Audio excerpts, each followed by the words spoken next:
Good morning. This is your anchorman for today, Dr. Renzo Pineda, reporting live from WSU Cabanatuan, Philippines, a member of Kapisanan ng mga matatalino na sobrang lakas ng loob sa Wesleyan State University, Philippines. CLT, Communicative Language Teaching, is an approach to the teaching of second and foreign languages, emphasizes interaction as both the means and the ultimate goal of learning language. It is also referred to as the communicative approach. Communicative language teaching, or the communicative approach, is an approach to language teaching that emphasizes interaction as both the means and the ultimate goal of study. According to CLT, the goal of language education is the ability to communicate in the target language. History and development of CLT. CLT has seen as a response to the audiolingual method ALM and as an extension or development of the notional functional syllabus. It is a task-based language learning. A more recent refinement of CLT has gained considerably in popularity. It was Noam Chomsky's theories in the 1960s, focusing on competence and performance in language learning, that gave rise to communicative language teaching. But the conceptual basis for CLT was laid in the 1970s by the linguist Michael Halliday, who studied how language functions are expressed through grammar, and Del Himes, who introduced the idea of a wider communicative competence instead of Chomsky's narrower linguistic competence. The rise of CLT in the 1970s and in the early 1980s was partly in response to the lack of success with traditional language teaching methods and partly by the increase in demand for language learning. The origins of communicative language teaching, or CLT, are found in the changes in the British language teaching tradition in the late 1960s. Situational language teaching, or what we know as SLT, was a major approach to teaching English as a foreign language. Language was taught by practicing basic structures in meaningful situation based activities. British applied linguists rejected the theoretical assumptions underlying SLL because the focus on language teaching was the master of structures rather than on communicative proficiency. Scholars who advocated this view of language, British functional linguist Halliday, American sociologist Del Himes, and work in philosophy J. Austin, there was a need in Europe to teach adults the major languages of the European Common Mark. In the 1971, a group of experts began to investigate the feasibility of developing language courses in which learning tasks are broken into units. In 1972, D.A. Wilkins proposed a functional or communicative syllabus for language teaching. His contribution was an analysis of the communicative meanings that a language learner needs to understand and express. Wilkins defined two categories of meanings: notional categories. It is actually a concept as such as time, sequence, quantity, location, and frequency, and categories of communicative function: requests, denials, offers, and complaints. This was the birth of notional syllabuses, which had significant impact on CLT. The Council of Europe incorporated Wilkins' semantic communicative analysis into a set of specifications for a specific level communicative language syllabus. The work of Council of Europe, the writings of Wilkins, Widdowson, Candling, Bromfith, Cave, Johnson, and Heder, British applied linguists, on the theoretical basis for communicative or functional approach to language teaching, the application of these ideas, the acceptance of these principles by British language specialists came to be referred as the communicative approach, or CLT. Communicative approach aims to make communicative competence the goal of language teaching and develop procedures for teaching of the four language skills: listening, speaking, reading, and writing that acknowledge the interdependence of language and communication. There are two versions of the CLT. The first one is the weak version. It stresses the importance of providing learners with opportunities to use their English for communicative purposes, learning to use English. And the second one is the strong version. This advances the claim that language is acquired through communication.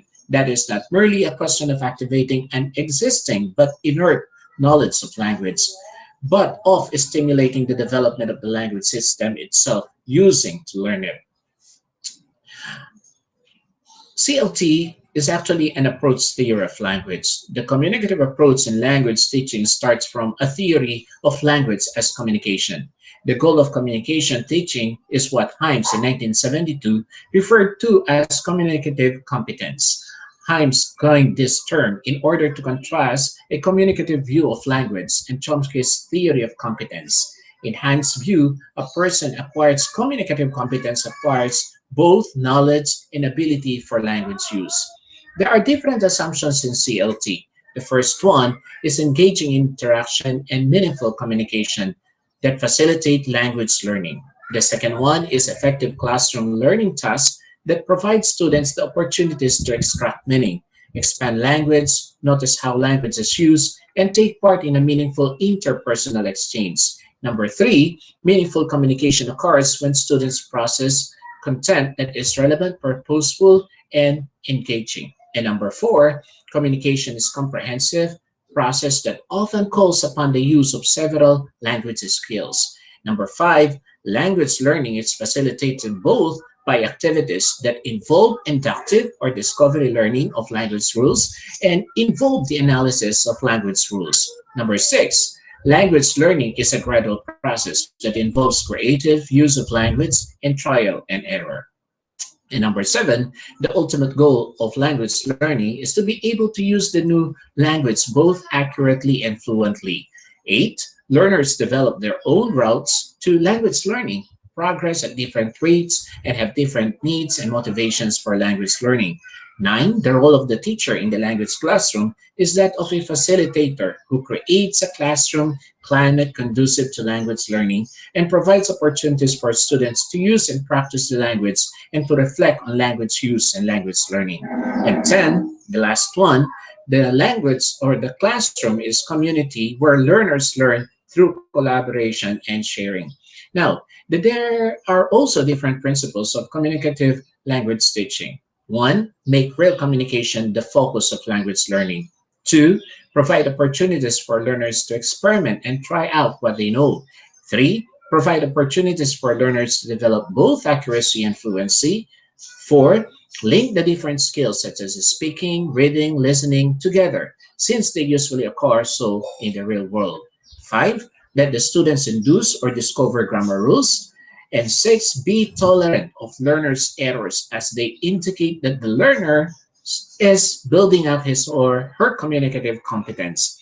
Focus more on achieving communicative competence with students without neglecting grammatical competence and on fluency without neglecting accuracy. Now, let's talk about the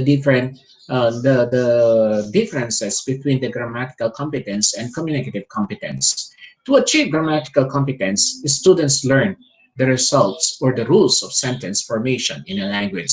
But to achieve communicative competence, students learn language through activities and they learn sentence formation and its use at the same time. Now, about the grammatical competence, the ability to produce sentences in a language, the knowledge of the building blocks of sentences, example, parts of the speech, tenses, phrases, clauses, sentence patterns, and how they are formed. The unit of analysis and practice is typically the sentence. Accuracy is the main goal to achieve when learning a language. Now, regarding the communicative competence includes knowing how to use language for a range of different purposes and functions, vary our use of language according to the setting and the participants, produce and understand different types of text, narratives, reports, interviews, conversations, maintain communication despite having limitations in one's language knowledge, achieve fluency as well as accuracy. Fluency versus accuracy. Fluency activities reflect the natural use of language, focus on achieving communication, require meaningful use of language, require the use of communication strategies, produce language that may not be predictable, seek to link language use to context. Accuracy activities reflect classroom use of language, do not require meaningful communication, focus on the correct formation of examples of language, the choice of language is controlled, produce free error sentences, and practice language out of context. Advantages and disadvantages of CLT or communicative language teaching. Advantages.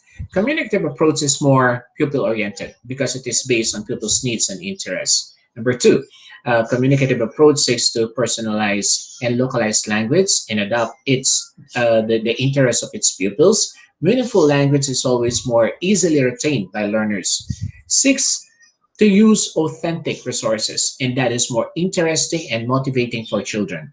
Children acquire grammar rules as a necessity to speak, so is more proficient and efficient rather. Now, the disadvantages of CLT are the following. It pays insufficient attention to the context in which teaching and learning take place, and the communicative approach often seems to be interpreted as if the teacher understands the students, we have good communication. But native speakers of the target language can have greatly difficulty understanding students. Another disadvantage about CLT approach is that it focuses on fluency but not on accuracy. The approach does not focus on error reduction but instead creates a situation where learners are left using their own devices to solve their communication problems. Thus, they produce incoherent, grammatically incorrect sentences. There are criticisms about CLT. In the early years of CLT, it was misinterpreted, which led to the exclusion of grammar and an overemphasis on speaking. The research base of the approach was not too solid. Non pedagogical research was used to sustain pedagogical practices. Another criticism is that learners develop fluency and confidence but fail to reach accuracy. Soon, authentic materials were replaced by commercially produced textbook, and a large marks developed. These materials often offered artificial and Anglo-centered context for the presentation and practice of language. Another criticism is that it talks about cultural inadequacy. The tenets and principles of CLT collided with the cultural beliefs and philosophies of teaching and learning in non-Western cultures. For many, CLT became a method just as any other former method.